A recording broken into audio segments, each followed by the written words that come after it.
Year 2023 के CBSE boards exam में पूछे गए एक और क्वेश्चन के साथ मैं आपके सामने हूं। Hello everyone, welcome to challenger classes. My name is Udit Gupta. ये क्लास 10 के चैप्टर 1 का एक क्वेश्चन है जो कि 2 मार्क्स का है और पार्ट है, दोनों पार्ट डिस्कस करेंगे। पहला क्वेश्चन क्या कह रहा है, what is observed when aqueous solution of potassium iodide and lead nitrate are mixed together. Name the type of reaction and write the chemical equation for the reaction that occurs.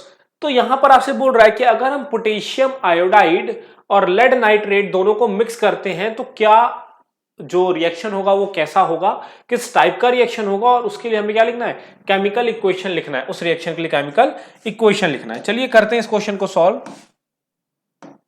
देखिए हमसे बोला गया था कि पोटेशियम आयोडाइड, देखिए potassium iodide का मतलब होता है, पोटेशियम आयोडाइड मतलब Ki।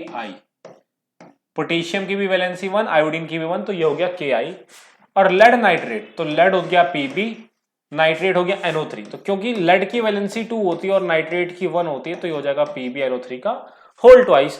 अब यहां पर इनका जब रिएक्शन होगा तो क्या होता है, जब इनका रिएक्शन होगा तो यहां पर जो पोटेशियम और लेड है वो अपना आयन एक्सचेंज करेंगे। मतलब पोटेशियम अपना नाइट्रेट, लेड अपना नाइट्रेट पोटेशियम को दे देगा और पोटेशियम अपना आयोडीन लेड को दे देगा। तो यहां पर एक्सचेंज ऑफ आयंस होगा। क्या होगा, एक्सचेंज ऑफ आयन होगा। और क्या बनेगा, यहां पर बनेगा lead iodide plus potassium nitrate. और जब ये रिएक्शन हो जाएगा तो आपको एक येलो कलर का प्रेसिपिटेट दिखेगा, जो आपका जो भी टेस्ट ट्यूब वगैरह है जिसमें आपने दोनों को मिक्स किया, उस टेस्ट ट्यूब में या बीकर में आपको येलो कलर का प्रेसिपिटेट नीचे जो बॉटम में वहां डिपॉजिट होता हुआ दिखेगा। तो वो येलो प्रेसिपिटेट कुछ और नहीं बल्कि आपका लेड नाइट्रेट है। लेड नाइट्रेट क्या आपका येलो प्रेसिपिटेट। कैसा रिएक्शन है ये येलो प्रेसिपिटेट है। तो ये एक प्रेसिपिटेशन रिएक्शन है। साथ ही साथ यहां पर एक्सचेंज ऑफ आयन भी हो रहा है। क्या हो रहा है, एक्सचेंज ऑफ आयन। तो ये डबल डिस्प्लेसमेंट रिएक्शन होगा। तो इसको आप 2 टाइप्स ऑफ रिएक्शन, मतलब मेन जो रिएक्शन है वो तो ये डबल डिस्प्लेसमेंट रिएक्शन। कैसा रिएक्शन है, डबल डिस्प्लेसमेंट रिएक्शन। और साथ ही साथ डबल डिस्प्लेसमेंट रिएक्शन होने के साथ ही साथ ये एक प्रेसिपिटेशन रिएक्शन भी है।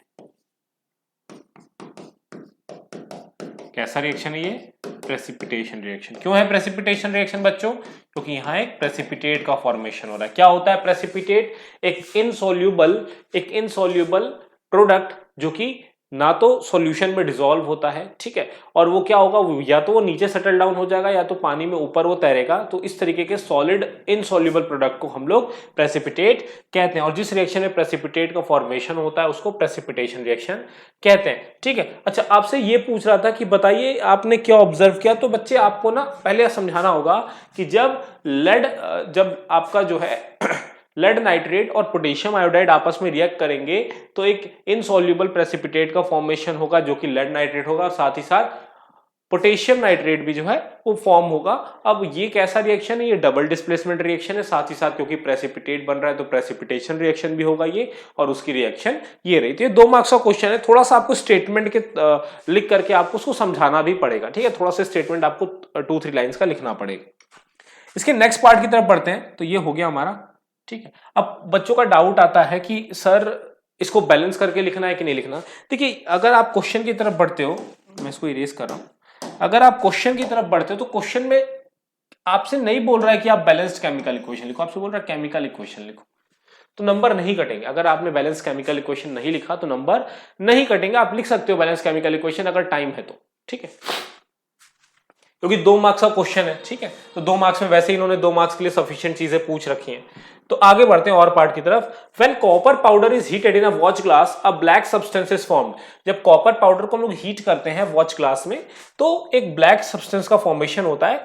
Why is this black substance form, तो ये ब्लैक सब्सटेंस क्यों फॉर्म हुआ उसका नाम लिखना है।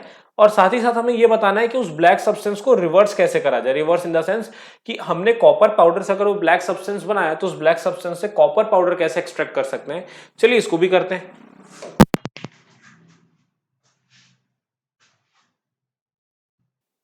तो यहां पर देखिए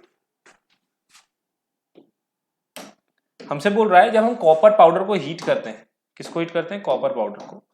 तो कॉपर पाउडर को जब हम हीट करते हैं तो यहाँ कॉपर ऑक्साइड का फॉर्मेशन होता है। किसका फॉर्मेशन होता है? कॉपर ऑक्साइड, क्योंकि जब हम हीट करेंगे तो कॉपर जो है ऑक्सीजन से रिएक्ट करेगा। जब हम कॉपर को गर्म करेंगे तो कॉपर गर्म होने की वजह से, हीट एनर्जी की वजह से क्या करेगा, अपने आसपास के प्रेजेंट ऑक्सीजन से क्या करेगा, रिएक्ट करेगा और क्या बनाएगा, कॉपर ऑक्साइड बनाएगा। और कॉपर ऑक्साइड का कलर क्या होता है? ब्लैक होता है। तो कॉपर ऑक्साइड क्यों फॉर्म हुआ? क्योंकि जब हमने ब्लैक ऑक्साइड, इसको ब्लैक ऑक्साइड भी कहते हैं। कॉपर ब्लैक ऑक्साइड क्यों बना?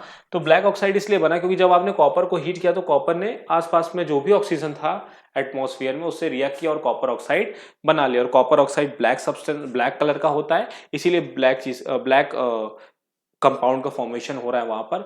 सेकंड पार्ट आपसे ये पूछ रहा है कि कैसे हम इसको रिवर्स करें, कैसे हम कॉपर ऑक्साइड से वापस कॉपर को एक्सट्रैक्ट करें। तो आप क्या करिए, आप कॉपर ऑक्साइड में हाइड्रोजन गैस को पास करा दीजिए। किसको पास करा दीजिए? हाइड्रोजन गैस को। जब आप कॉपर ऑक्साइड में हाइड्रोजन गैस पास कराते हैं ना, तो यहां हो जाता है डिस्प्लेसमेंट रिएक्शन। क्या हो जाता है? Displacement reaction. हाइड्रोजन जो है वो कॉपर को डिस्प्लेस कर देता है और फॉर्मेशन होता है वाटर का और साथ ही साथ बनता है कॉपर। तो यहाँ कॉपर जो होता है वो हमें फिर से रिवर्स मिल जाता है जब हम कॉपर ऑक्साइड में कौन सी गैस पास कराते हैं? हाइड्रोजन गैस पास कराते हैं। तो यहां पर आप इक्वेशन तो देखो, मैं पहले ही बता रहा हूं, अगर क्वेश्चन आ रहा है ना तो दो तीन लाइन का स्टेटमेंट लिखने में क्या जा रहा है, तो आप स्टेटमेंट जरूर लिखना। आपको रिएक्शन आ रही है, अच्छी बात है, पहले आप स्टेटमेंट लिख के समझाना, उसके बाद फिर जो है अपनी रिएक्शन को पुट कर देना, ठीक है? तो मार्क्स कटने के चांसेस बिल्कुल नहीं रह जाएंगे। आई होप आपको एक्सप्लेनेशन समझ में आई होगी। हमारे साथ बने रहिए इस प्लेलिस्ट में, हम चैप्टर 1 के और भी अच्छे अच्छे क्वेश्चंस को डिस्कस करने वाले। और इसी प्लेलिस्ट के साथ ही आप इस चैनल के साथ बने रहिए, क्योंकि हम क्लास 10 के हर एक चैप्टर का इसी तरीके से PYQ जो है वो डिस्कस करेंगे। Thank you.